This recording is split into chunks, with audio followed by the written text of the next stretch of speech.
On ne peut pas compenser avec un seul texte toutes les inégalités dans la vie du travail.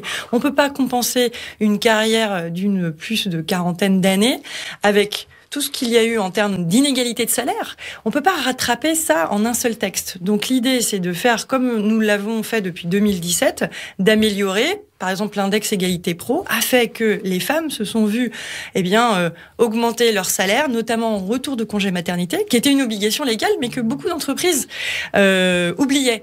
Aujourd'hui, ça fait partie de ce que la Première ministre aussi a annoncé le 8 mars, c'est de dire si on ne respecte pas l'index égalité pro et si vous ne vous respectez pas les obligations légales, vous ne pourrez pas concourir au marché public. Ça, c'est une manière d'aller progressivement. On l'a fait, ça prend du temps, mais c'est une révolution culturelle, ce qui a pu même étonner certains employés masculins qui disaient mais je comprends pas, il y a eu beaucoup d'augmentation. Bah oui, mais ça faisait des années que ça aurait dû être fait.